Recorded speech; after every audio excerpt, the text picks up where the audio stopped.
short numbers of individuals who volunteer for clinicals. Minorities are at the low end. And so I encourage my colleagues to support the Jackson-Lee Amendment, open the doors of research and patient care through doctors, and open the doors of solving some of these very difficult diseases. With that, I reserve my time. The gentlewoman reserves. The gentleman from Michigan is recognized. Speaker, could I ask unanimous consent to control the time in opposition, though I support the amendment? Without objection. The gentleman is recognized for minutes. I yield myself 1 minute.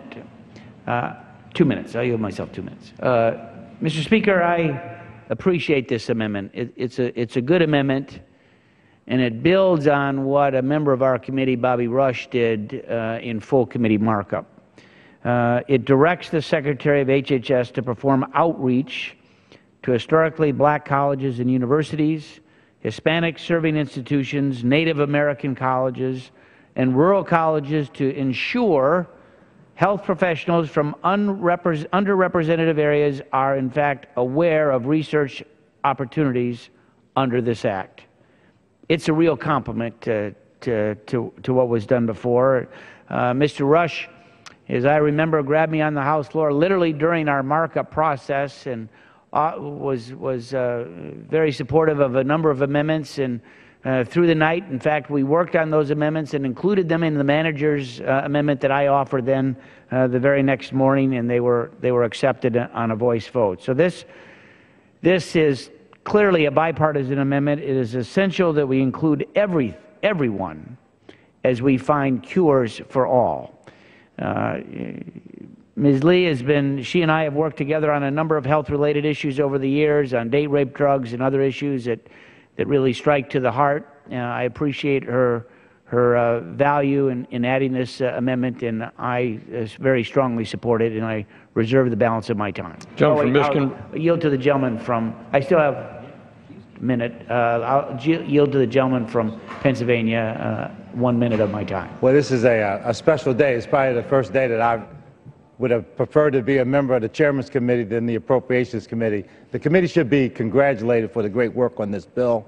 I'm happy to be an original co-sponsor, but I rise in support of the amendment.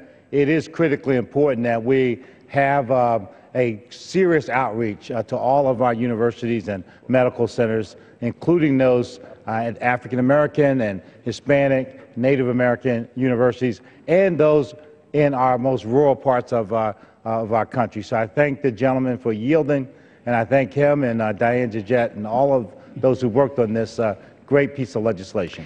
Thank you. I yield back. Reserve the balance of my time. Gentleman from Michigan reserves. How much time do I have, Mr. Chairman? The gentlewoman from Texas has 2.5 minutes. I'd be delighted to yield 30 seconds to the distinguished ranking member of the Energy and Commerce Committee. Thank you. Mr. Pallone. Thank you. The gentleman is recognized. I just want to urge support for this amendment. We need to make sure that emerging scientists from all populations understand Congress's commitment to ensuring the funding is there to support our biomedical workforce.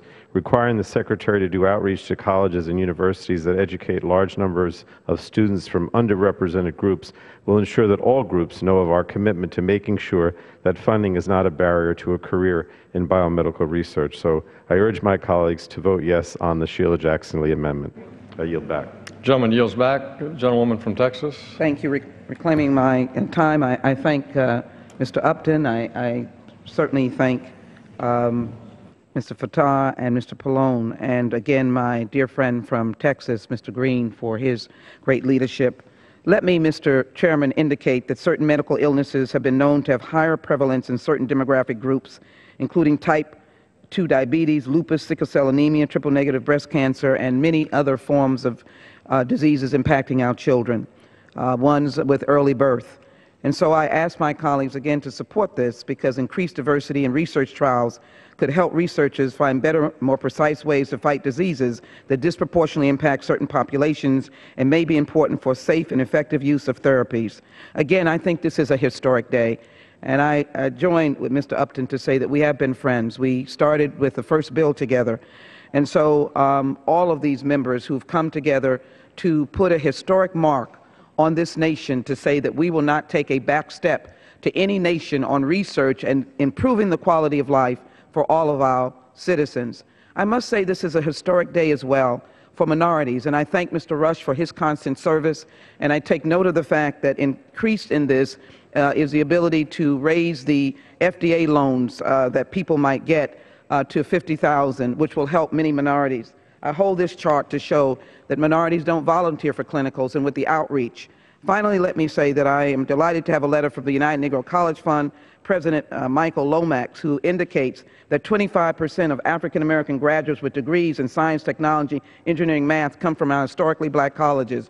They are waiting in line to be part of these clinicals, to be doctors and researchers, and we must give them that opportunity. It is a historic day, and I cannot conclude my remarks by not saying that just a few minutes ago by video I witnessed the flag of South Carolina, the rebel flag, being taken down, and I would only say that it is a unifying factor. This bill is a unifying factor, and it's going to help all of us. I ask my colleagues to support the Jackson-Lee amendment. With that, I yield back. Gentleman yields back. They bounce out my time, too. Gentleman from Michigan yields back. The question is on the amendment offered by the gentlewoman from Texas. Those in favor, please say aye. Those in opposition, please say no. In the opinion of the chairs, the ayes have it. The amendment is agreed to.